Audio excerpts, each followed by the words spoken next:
El día que dejé de rogar. Nunca planeé dejar de rogar ese día. No fue una decisión valiente ni una revelación súbita frente al espejo. Fue más bien cansancio. Un cansancio denso, acumulado en años de silencios mal tragados y palabras que nunca fueron respondidas como yo esperaba. Recuerdo exactamente dónde estaba cuando ocurrió. No porque el lugar fuera importante, sino porque mi cuerpo lo sintió distinto. Estaba sentada en el borde de la cama, con el teléfono entre las manos, mirando un mensaje que ya había leído demasiadas veces. No decía nada cruel. Eso era lo peor. Solo decía, luego hablamos. Ese luego llevaba meses persiguiéndome. Había pasado tanto tiempo justificando ausencias que ya ni siquiera sabía contra quién discutía dentro de mi cabeza. A veces era contra él. Otras veces, contra mí misma por seguir esperando. Me llamo Lucía. Y durante mucho tiempo fui experta en algo que no se enseña en ninguna parte. Aprender a disminuirme para que alguien más no se fuera. Ese día, mientras miraba la pantalla apagarse, sentí algo raro. No fue tristeza, tampoco enojo. Fue una especie de vacío tranquilo, como si algo dentro de mí hubiera dicho, hasta aquí. Y lo más inquietante fue que no lloré. Ahí entendí que cuando una persona deja de rogar, no lo hace por orgullo. Lo hace porque ya lo dio todo, incluso lo que no tenía. Pero para llegar a ese punto, hubo una vida antes, una rutina, una historia que, vista desde fuera, parecía normal, incluso envidiable. Y ahí empieza todo. Antes de convertirme en alguien que medía cada palabra, yo era distinta, no mejor, pero sí más espontánea. Vivía una vida sencilla, organizada alrededor de pequeños rituales que me daban seguridad. Las mañanas empezaban temprano, con la luz entrando tímida por la ventana y el sonido lejano de la ciudad despertando. Me gustaba levantarme antes que todos, no por disciplina, sino porque ese era el único momento del día que sentía completamente mío. Trabajaba en un entorno corporativo, uno de esos lugares donde las sonrisas son educadas y las conversaciones siempre tienen un propósito oculto. Nunca odié mi trabajo, pero tampoco me definía. Era algo que hacía bien, algo que me daba independencia, estructura y la ilusión de control. Ahí fue donde conocí a Gabriel. No fue una historia explosiva desde el inicio. Nada de miradas cinematográficas ni frases memorables. Fue una presencia constante. Demasiado constante, ahora que lo pienso. Gabriel tenía esa habilidad peligrosa de hacerte sentir vista sin decir demasiado. Escuchaba más de lo que hablaba. Y cuando hablaba, lo hacía con una calma que me hacía sentir a salvo. Al principio, todo era equilibrio. Mensajes justos. Citas planeadas sin prisa. Conversaciones largas donde yo sentía que podía ser yo sin corregirme. Yo creí que eso era madurez. Con el tiempo, empecé a acomodar mi vida alrededor de él sin darme cuenta. No porque él me lo pidiera explícitamente, sino porque yo quería estar disponible. Porque quería ser fácil de amar. Mis amigas notaron el cambio antes que yo. Decían que estaba más callada, que pensaba demasiado antes de responder. Yo lo interpreté como crecimiento. Gabriel tenía metas claras, ambiciones grandes, una visión de futuro donde siempre hablaba en singular. Yo escuchaba y, en silencio, me imaginaba ahí, adaptándome a sus planes. No discutíamos casi nunca. Y eso, que parecía una virtud, era en realidad una señal temprana. Porque cuando algo me incomodaba, yo lo suavizaba. Cuando algo me dolía, lo minimizaba. Cuando algo me faltaba, lo justificaba. Aprendí a decir, no pasa nada, aunque sí pasara. Mucho. Nuestra vida juntos era funcional, ordenada. Desde fuera, estable. Pero dentro de mí empezó a crecer una sensación extraña, como si estuviera siempre a punto de decir algo importante y nunca encontrara el momento correcto. Gabriel comenzó a estar menos, no de golpe, no de una forma evidente. Fue progresivo, casi elegante. Respuestas más cortas, planes que se movían, promesas que no se rompían, solo se postergaban. Y yo empecé a rogar sin darme cuenta, no con palabras desesperadas, sino con paciencia excesiva, con comprensión infinita, con la costumbre de ponerme en segundo lugar. Así era mi vida normal.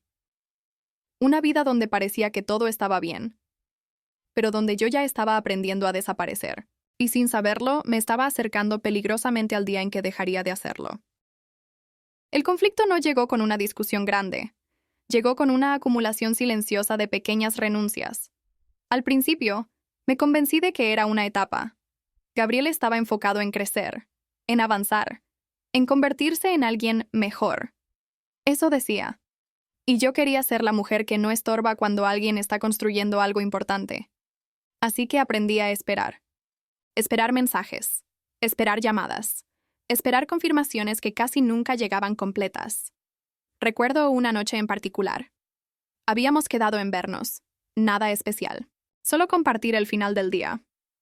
A la hora acordada, no apareció. Ni un mensaje.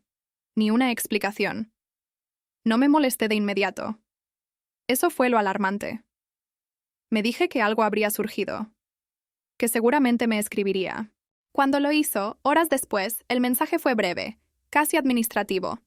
¿Se me complicó? Mañana hablamos.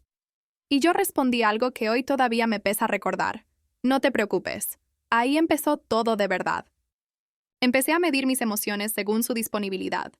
Si él estaba presente, yo estaba bien. Si él se ausentaba, yo me revisaba por dentro buscando qué había hecho mal. Nunca me gritó. Nunca me humilló de forma directa. Y eso hacía todo más confuso. Porque ¿cómo reclamarle a alguien que no parece estar haciendo nada malo? El problema era lo que no hacía. No preguntaba cómo estaba. No notaba mis silencios. No reaccionaba cuando yo empezaba a apagarme un poco más cada semana. Cuando intenté hablarlo, fui cuidadosa. Demasiado.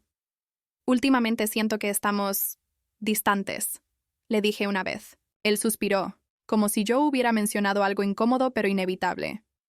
Lucía, estás exagerando. Todo está bien. Y yo asentí, porque si él decía que todo estaba bien, entonces debía ser cierto. Ese fue el inicio del punto de no retorno, cuando empecé a confiar más en su percepción que en la mía. Con el tiempo, mis intentos de conexión se volvieron más evidentes. Yo proponía, yo insistía, yo ajustaba horarios, planes, prioridades. Él aceptaba, a veces. Otras veces, simplemente dejaba pasar. Mis amigas ya no me decían nada. Solo me miraban distinto, con esa mezcla de preocupación y resignación que aparece cuando saben que no estás lista para escuchar. Yo defendía a Gabriel incluso cuando no estaba presente. Lo justificaba incluso cuando su ausencia era evidente, porque aceptar la verdad implicaba aceptar que yo estaba sola, incluso acompañada. Hubo una conversación que marcó algo irreversible. Le pregunté, con una voz que no reconocí como mía. ¿Tú todavía quieres estar conmigo? No fue un reclamo, fue una súplica disfrazada de pregunta. Gabriel tardó en responder. Ese silencio fue más elocuente que cualquier palabra. Claro que sí, dijo al final, pero no necesito demostrarlo todo el tiempo. Algo dentro de mí se encogió, porque yo sí necesitaba que me lo demostraran. Y por primera vez entendí que amar no era suficiente cuando una sola persona estaba dispuesta a luchar. A partir de ahí, rogar se volvió rutina. Rogar no siempre significa pedir que se quede.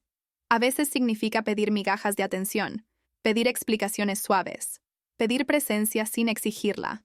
Yo rogué cuando bajé mis expectativas, cuando dejé de hablar de lo que me dolía para no parecer difícil, cuando empecé a agradecer lo mínimo como si fuera un favor. Cada vez que pensaba en irme, algo me detenía. El miedo a empezar de nuevo. El miedo a aceptar que había invertido tanto en alguien que no estaba dispuesto a hacer lo mismo. Gabriel empezó a crecer, profesionalmente, socialmente. Su mundo se expandía, el mío se hacía más pequeño. Y lo más cruel era que nadie me obligó a quedarme. Yo elegí hacerlo, una y otra vez, hasta que un día, sin previo aviso, entendí que ya no estaba pidiendo amor. Estaba pidiendo no ser olvidada. Y ese día, algo dentro de mí empezó a romperse de verdad. No hice nada todavía. No me fui. No reclamé. Pero por primera vez pensé seriamente en cómo sería mi vida sin él. Y ese pensamiento, lejos de darme miedo, me dio un poco de alivio. El quiebre no fue una explosión. Fue una confirmación. Ya había aprendido a presentir cuando algo estaba mal, aunque nadie lo dijera en voz alta. Esa tarde lo sentí desde temprano, como una presión sorda en el pecho que no se iba con nada. Gabriel llevaba días distante, no ausente del todo. Eso habría sido más fácil. Estaba ahí, pero como alguien que ya no comparte el mismo espacio emocional. Habíamos quedado en vernos. Esta vez fui yo la que propuso el día, la hora, incluso el lugar. Necesitaba mirarlo a los ojos y saber, de una vez por todas, si todavía estaba luchando sola. Cuando llegó, lo noté distinto. No incómodo. No nervioso. Decidido. Eso fue lo que más dolió. Hablamos de cosas pequeñas al inicio. Temas seguros. Yo estiraba el tiempo como quien intenta retrasar una cirugía inevitable. Hasta que no pude más. Siento que ya no soy parte de tu vida, dije, sin rodeos. Gabriel no se sorprendió. Eso me partió algo por dentro, porque significaba que él ya había tenido esta conversación, solo que sin mí. No es eso, respondió. Simplemente estoy en otra etapa. Otra etapa. Como si yo hubiera quedado en una versión anterior de su vida, una que ya no necesitaba actualizar. Le pregunté si había alguien más. No porque lo sospechara, sino porque necesitaba una razón clara para tanto abandono. Negó con la cabeza. No demasiado rápido. No demasiado lento. No se trata de alguien más, dijo. Se trata de mí. Ese mí sonó enorme. Un espacio donde yo ya no cabía. Entonces lo dijo, sin dramatismo, sin lágrimas, sin intención de herirme. Y aún así, lo hizo. Creo que es mejor que dejemos esto aquí. No dijo terminar. No dijo separarnos. Dijo esto. Como si nuestra historia fuera algo incompleto, algo que nunca terminó de tomar forma. Sentí el impulso de rogar. Ese reflejo aprendido durante meses. Explicarle que podía adaptarme, que podía esperar, que podía entender, pero algo se interpuso. Cansancio. Un cansancio tan profundo que me dejó muda. Gabriel habló de tiempos, de espacios, de necesidad de claridad. Yo apenas escuchaba, porque en mi cabeza se repetía una sola frase. No luchó, no pidió intentarlo, no propuso arreglarlo, no preguntó si yo quería seguir. Simplemente decidió. Cuando se fue, no hubo escena. No corrí detrás.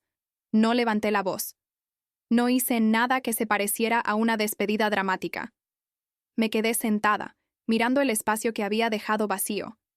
Y ahí, sola, entendí algo brutal. No me estaba dejando. Me había dejado hace mucho. Esa noche llegué a casa y me quité los zapatos sin apuro. Me miré al espejo y no reconocí a la mujer frente a mí. No porque estuviera destruida, sino porque estaba vacía. Lloré, sí, pero no como antes. No con desesperación. Lloré como se llora cuando algo se acaba de forma definitiva. Los días siguientes fueron extraños. Gabriel no volvió a escribir, ni para preguntar cómo estaba, ni para confirmar que había tomado la decisión correcta. Ese silencio fue la última traición. Y ahí, en medio de esa ausencia total, comprendí algo que me dolió más que la ruptura misma. Yo había rogado tanto, durante tanto tiempo, que cuando finalmente me soltaron, ya no quedaba nada que pedir. El quiebre no me rompió en pedazos. Me dejó intacta, pero sola. Y desde ese lugar silencioso, empezó algo nuevo. Algo que todavía no sabía nombrar. Los primeros días después de la ruptura no fueron heroicos. No hubo frases motivadoras frente al espejo ni decisiones grandiosas.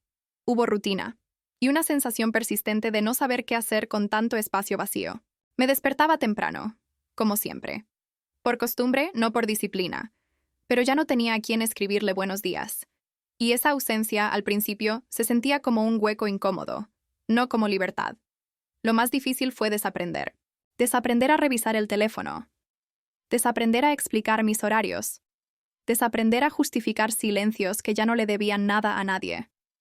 Durante semanas me sentí irrelevante. No para el mundo, para mí. Porque cuando una pasa tanto tiempo adaptándose, olvida quién es cuando no está intentando agradar.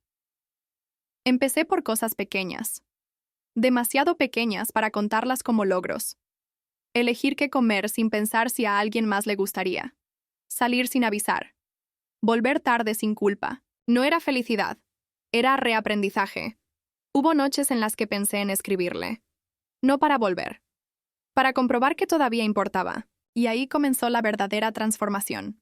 No cuando resistí las ganas, sino cuando entendí por qué las tenía. Quería validación. Una última confirmación de que no había sido descartable. Aceptar eso fue incómodo. Pero necesario. Comencé a observarme con una honestidad que antes evitaba. Vi mis patrones, mi miedo al abandono, mi tendencia a entregarme de más para asegurar permanencias ajenas. No me juzgué, pero tampoco me mentí. Empecé a ocupar espacios que antes dejaba libres, a opinar sin suavizar, a decir que no sin explicar demasiado. Mi entorno lo notó antes que yo. Alguien comentó que hablaba distinto, que mi mirada ya no buscaba aprobación. Y lo más extraño, yo también lo sentía. No me volví fría, me volví clara. Invertí energía en mí de una forma casi incómoda. No como venganza, como recuperación. Mi trabajo empezó a ocupar otro lugar. No como refugio, sino como escenario. Me expuse más. Tomé decisiones que antes habría postergado por no incomodar. Y crecí. No de forma espectacular, de forma sostenida. Un día, sin darme cuenta, dejé de pensar en Gabriel al despertar. No fue una victoria, fue un síntoma. Había dejado de centrar mi valor en su ausencia. Entendí algo fundamental. Yo no había rogado por amor. Había rogado por seguridad emocional. Y ahora estaba construyéndola sola. La transformación no fue visible desde fuera. No cambié de vida radicalmente. No publiqué nada. No hice anuncios. Pero por dentro, algo se había ordenado. Ya no negociaba mi lugar. Ya no pedía atención. Ya no me adaptaba para no perder. Por primera vez me sentía completa, sin necesitar ser elegida. Y fue justo ahí, cuando ya no lo esperaba, cuando el pasado decidió volver a tocar la puerta. Cuando ya no tenía nada que demostrar. No pensé en Gabriel cuando recibí el mensaje. Eso fue lo primero que me sorprendió. Vi su nombre en la pantalla y no sentí ese golpe en el estómago que antes me desarmaba. Sentí curiosidad.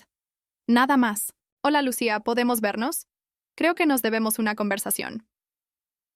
Leí el mensaje 2 veces. No para analizarlo. Para confirmar que realmente no me generaba ansiedad. Durante años, esa frase, nos debemos, habría significado urgencia. Ahora sonaba tardía. Acepté. No por nostalgia, por cierre. Cuando lo vi, entendí algo con una claridad casi cruel. Ya no éramos iguales. Gabriel seguía siendo correcto, seguro de sí mismo, con esa calma que antes me hacía sentir protegida. Pero ahora la veía distinta. Ya no me impresionaba. Ya no me descolocaba. Conversamos de cosas generales. Él habló de sus logros, de lo bien que le estaba yendo, de cómo todo parecía finalmente alinearse en su vida. Yo escuché sin compararme, sin medir, sin intentar encajar. En algún punto, se detuvo y me miró con atención. Como si recién entonces notara algo. «Estás diferente», dijo. No lo dijo como halago, lo dijo como descubrimiento tardío. «Sí», respondí. «Estoy bien». Ese bien no necesitaba explicación. Gabriel respiró hondo. Me dijo que había pensado mucho en mí. Que se había dado cuenta de que quizás se había ido demasiado rápido. Que tal vez, ahora que todo estaba más estable, podríamos intentar hablar, sin presiones. Ahí entendí la revelación completa. Yo había sido su lugar de pausa, su espacio de contención, y ahora que ya no me necesitaba para sostenerse, volvía a buscarme desde una posición más cómoda. No sentí rabia, sentí claridad. Cuando yo te necesitaba, le dije con calma, no estabas. No fue reproche, fue un hecho. Gabriel intentó justificarse. Habló de procesos, de tiempos, de confusión. Yo lo escuché sin interrumpir, no por paciencia, por cierre. Aprendí algo importante, continué. No quiero volver a rogar por un lugar que debería ser natural. El silencio entre nosotros fue distinto a los anteriores. No incómodo, definitivo. Él me miró como quien se da cuenta de que llegó tarde. No porque alguien se lo diga, sino porque ya no hay nada que negociar. Me alegra verte así, dijo finalmente. Y por primera vez su aprobación no significó nada. Nos despedimos sin promesas, sin seguimos en contacto, sin escenas. Cuando me fui sentí algo inesperado, gratitud, no por lo que fue, sino por lo que me obligó a hacer. La verdadera venganza no fue mi éxito, ni mi calma, ni mi indiferencia. Fue que ya no necesitaba demostrarle nada. El día que dejé de rogar. No fue el día en que Gabriel se fue. Eso lo entendí después. Tampoco fue el día en que dejé de escribirle, ni el día en que ya no pensé en él al despertar. El día que dejé de rogar fue más silencioso que todo eso. Fue una mañana cualquiera, sin mensajes pendientes, sin conversaciones inconclusas. Me levanté temprano, como siempre, pero esta vez no sentí urgencia. No había nadie a quien explicarle mi ausencia, ni nadie a quien pedirle presencia. Mientras me preparaba, me di cuenta de algo sencillo y poderoso. No estaba esperando nada de nadie. Y ahí, en ese espacio tan simple, entendí todo. Rogué cuando pensé que amar era aguantar. Rogué cuando creí que mi valor dependía de ser elegida. Rogué cuando confundí paciencia con abandono propio. Rogué cuando me quedé callada para no incomodar. Cuando me hice pequeña para no perder. Cuando pedí amor como si fuera un favor. Pero ese día ya no.